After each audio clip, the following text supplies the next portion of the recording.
Oke, baik. Apakah sudah terlihat? Sudah. Sudah, Pak. Ya. Oke, baik. Assalamualaikum warahmatullahi wabarakatuh. Waalaikumsalam Waalaikumsalam warahmatullahi warahmatullahi wabarakatuh. wabarakatuh. Alhamdulillah, puji syukur kehadirat Allah Subhanahu wa Ta'ala yang mana telah melimpahkan nikmat sehatnya sehingga kita dapat bertemu secara virtual pada malam hari ini. Salawat serta salam tak lupa kita sanjung agungkan kepada Nabi Allah Muhammad Sallallahu Alaihi Wasallam yang insya Allah syafaatnya kita nantikan di yaumil akhir nanti. Amin. Allahumma amin. Oke, baik. Mungkin sebagian dari teman-teman sudah pada kenal ya, tapi izinkan saya untuk memperkenalkan diri terlebih dahulu. Perkenalkan, nama saya Gilang Danu Kurniawan. Saya adalah alumni Pendidikan Fisika tahun 2021. Saat ini sedang menempuh studi lagi di program Profesi Guru PPG gelombang 1 tahun 2023, bidang IPA, Ilmu Pengetahuan Alam di Universitas Sultan Ageng Tirtayasa, Serang, Banten. Kali ini saya dapat kesempatan buat ngasih pemaparan tentang pengembangan konten media pembelajaran di mata kuliah pengembangan media pembelajaran ini. Oke, mungkin langsung aja ya. Oke, pertama kita akan mulai dengan pertanyaan paling basic dulu kali ya. Apa sih itu konten media pembelajaran, terus bedanya apa? Tapi pertama-tama saya mau ngasih tahu bahwasanya pemaparan materi yang akan saya lakukan ini pakai konsep 5W1H. Oke, apa itu konten media pembelajaran? Konten media pembelajaran adalah sebuah informasi, materi maupun isi yang disajikan melalui berbagai media untuk tujuan pendidikan maupun pembelajaran. Konten ini dirancang untuk mendukung proses pembelajaran yang benar secara efektif dan menarik bagi para pembelajar. Jadi bedanya kalau media pembelajaran, pengembangan media pembelajaran itu fokusnya pada medianya, tapi kali ini kita akan fokus pada isi, bagaimana kita mengemas konten sehingga dapat digunakan sebagai media pembelajaran atau media edukasi yang edukatif dan menyenangkan. Oke, baik. Di sini saya memperkenalkan terlebih dahulu, ini ada macam-macam konten media pembelajaran. Ini ada konten media berupa teks. Teks ini biasanya dipakai di website atau blogspot. Terus kemudian ada media gambar, ini banyak banget ya, di Instagram juga ada. Terus kemudian ada konten media menggunakan audio, ini biasanya di podcast. Kebetulan kita punya podcast media fisika. Terus selanjutnya adalah video. Selanjutnya adalah kenapa kita harus belajar mengembangkan konten media pembelajaran? Kenapa kita harus belajar cara buat konten edukasi yang baik dan benar? Sebelum menjawab pertanyaan itu, di sini saya ada data tentang banyaknya pengguna internet di dunia.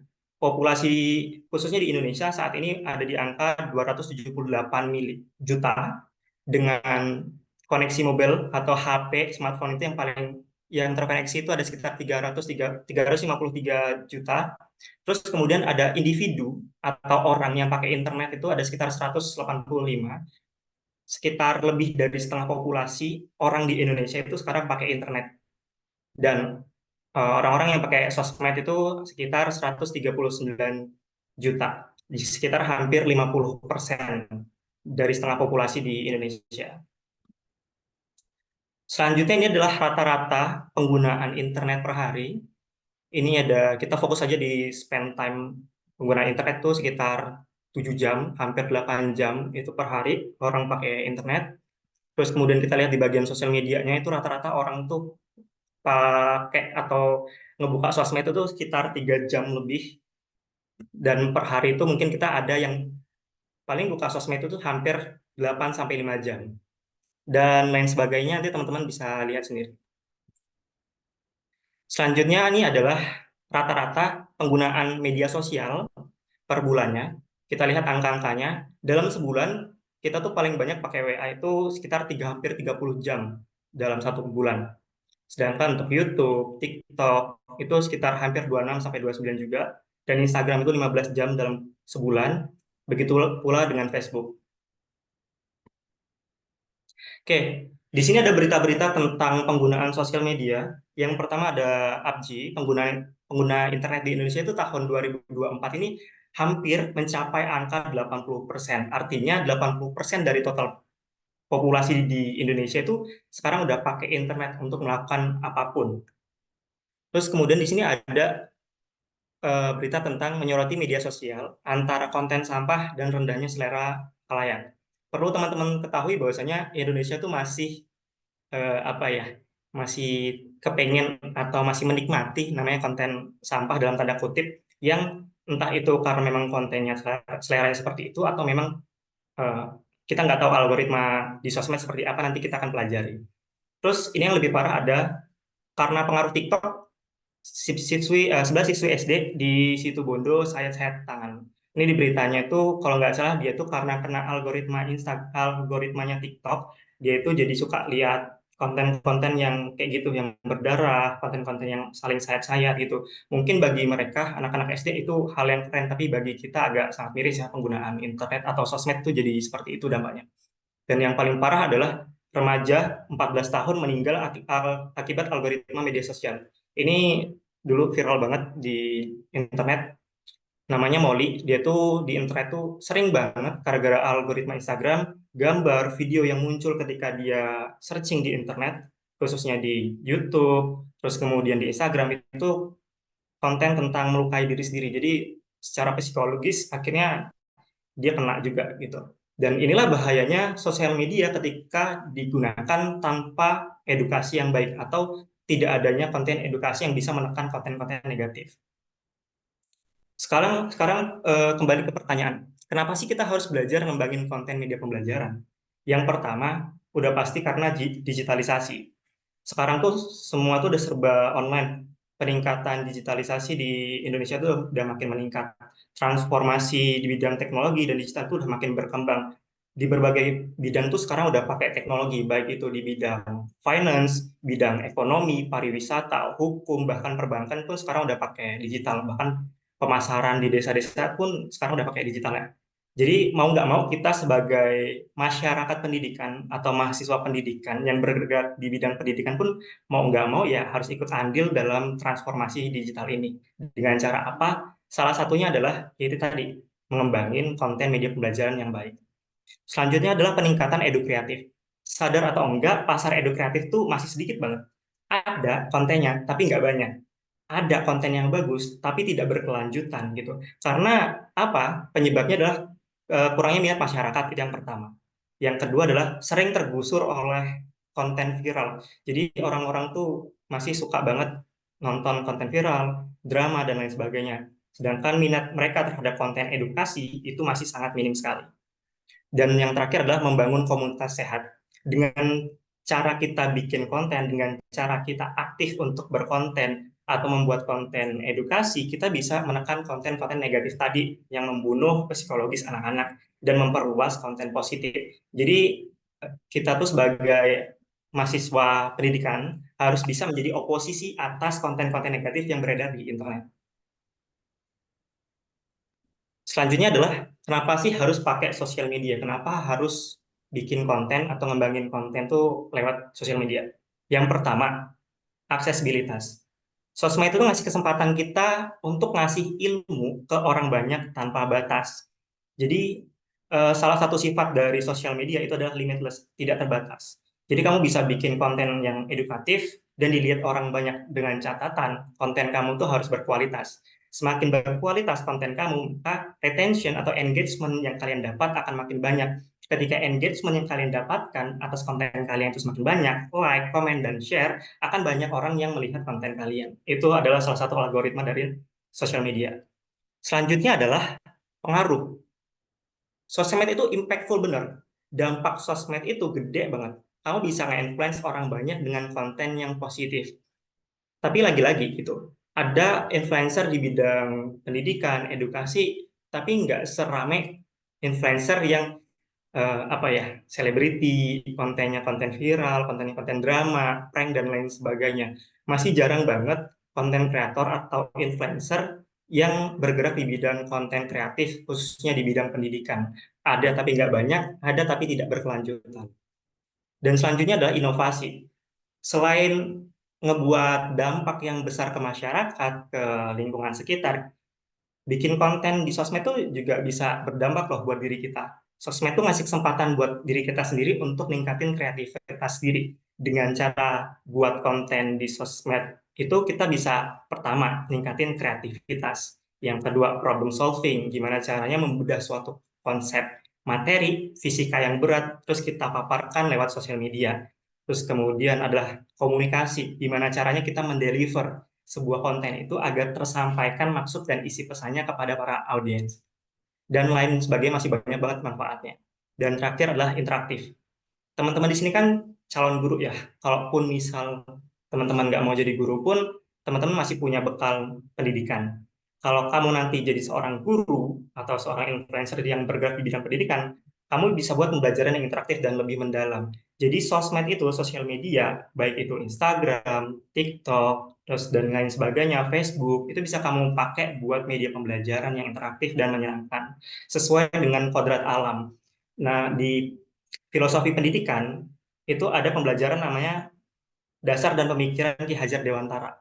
Ki Hajar Dewantara itu punya prinsip dasar, dia itu mengatakan bahwasanya dasar pendidikan yaitu ada dua, kodrat alam dan kodrat zaman. Nah, yang kita hadapi dan yang kita lakukan sekarang ini termasuk kodrat zaman, di mana caranya kita berinteraksi atau membuat konten terus masuk ke dalam dunia kreatif, terus kemudian mendeliver kepada orang-orang yang ada di zaman itu, which is adalah siswa atau peserta didik Gen Z dan Gen Alpha.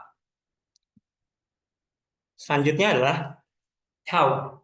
Gimana sih cara ngembangin konten media pembelajaran yang baik itu? Kita masuk ke sesi ini. Untuk membuat sebuah konten media pembelajaran yang baik itu jelas kalian tuh harus punya tujuan yang jelas. Itu yang pertama. Konten yang kalian buat itu tujuannya buat apa sih?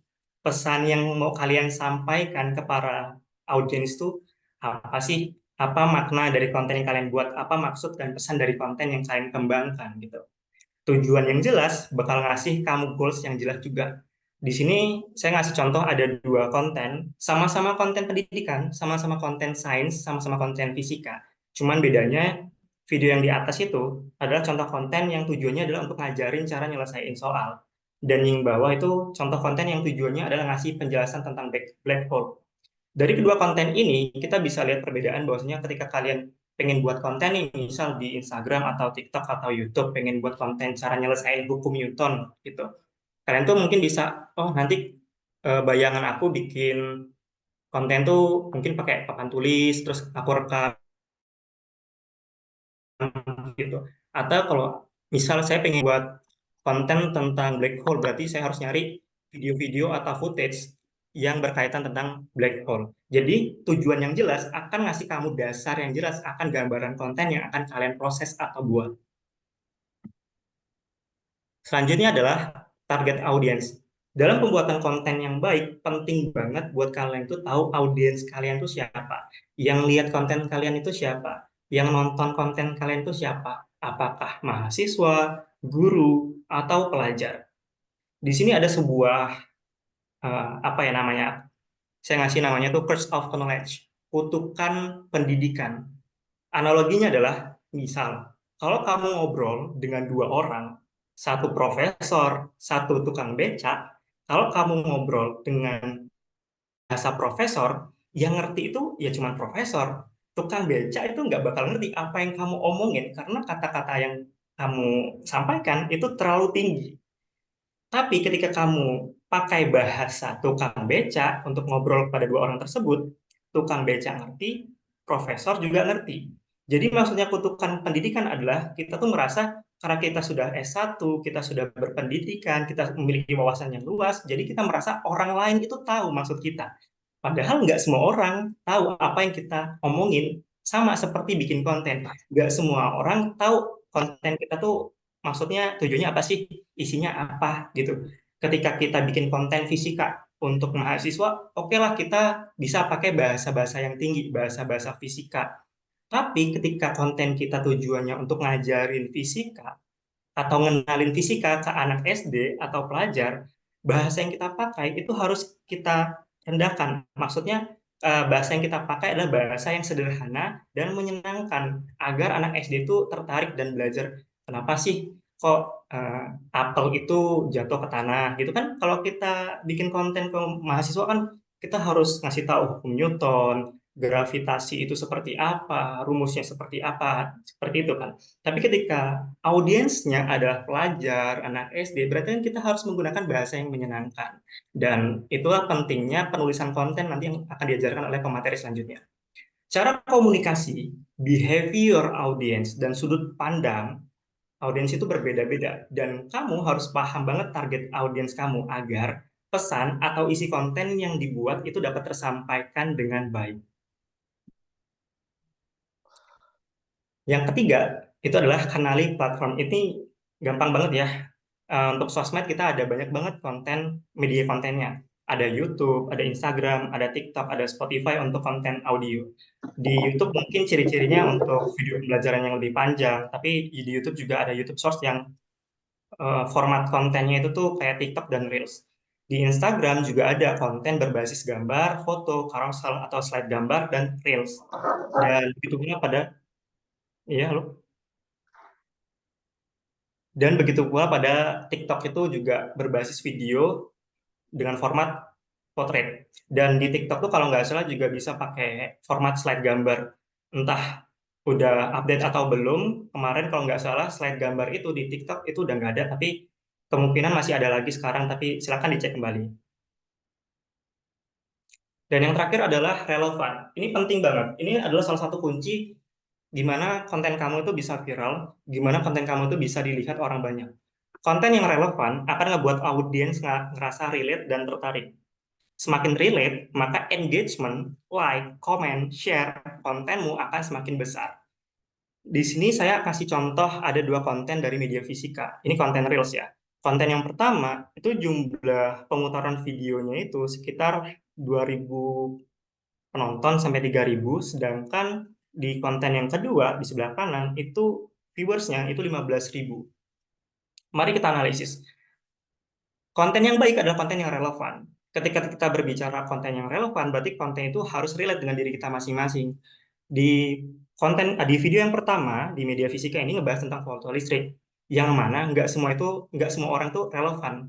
Mungkin 2.000 orang ini adalah orang-orang yang emang suka fisika, orang-orang pendidikan fisika, orang-orang yang tertarik dengan sains sehingga mereka menonton. Apa sih menariknya foto listrik ini ketika dipecahkan lewat diskusi suami istri misal.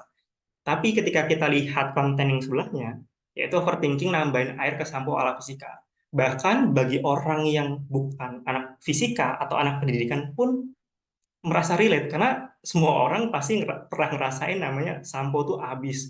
Udah akhir bulan, udah nggak ada uang lagi untuk beli, jadi mau nggak mau sampo tuh diisi air aja buat biar banyak lagi isinya. Nah, itu kan relate dan relevan dengan kehidupan audiens. Itulah pentingnya kalian melihat pasar, itulah pentingnya kalian melihat audiens.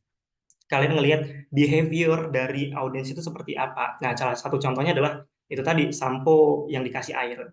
Itulah salah satu kunci dari konten viral. Dengan mengembangkan dan meramaikan konten edukasi di media sosial, berarti kita juga ikut berpartisipasi dalam transformasi pendidikan menuju Indonesia Emas tahun 2045. Teman-teman, teman-teman kan nanti insya Allah mungkin ada yang bergerak di bidang pendidikan, jadi guru, jadi tenaga pendidik, ataupun jadi profesi yang lain, tapi tetap teman-teman itu punya bekal bahwasanya saya itu mahasiswa pendidikan gitu. Makanya ketika jadi guru nanti, misal yang jadi guru, kolaborasikanlah pemahaman kalian, keilmuan kalian, yaitu sebagai tenaga pendidik, dan kemampuan kalian atau skill kalian dalam mengembangkan sebuah konten, sehingga menciptakan sebuah individu yang luar biasa, yaitu guru yang kreatif.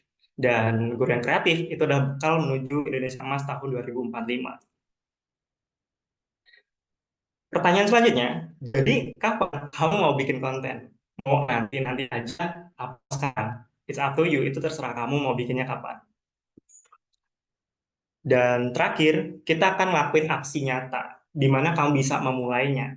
Jadi teman-teman, silahkan buat konten refleksi atau buat sebuah refleksi diri tentang alasan kenapa sih kamu tuh harus belajar membangun konten media pembelajaran.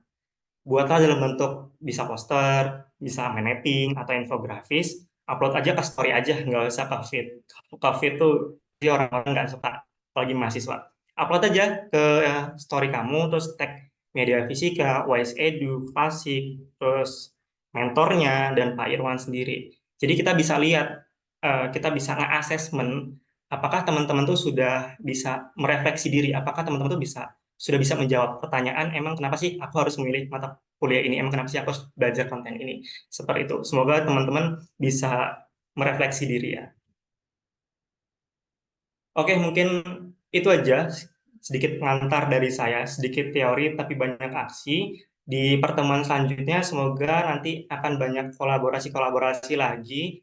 Teman-teman nanti akan diajarkan step-step by step gimana cara ngembangin konten, pemahaman tentang sosial media itu seperti apa, algoritmanya itu seperti apa, cara penulisan, eksekusi, dan proses hingga upload dan analisis. Nanti teman-teman akan kita bimbing sebaik mungkin. Pendidikan adalah senjata paling mematikan dirinya karena dengan pendidikan kamu dapat mengubah dunia. Saya Gilang Danu Kurniawan,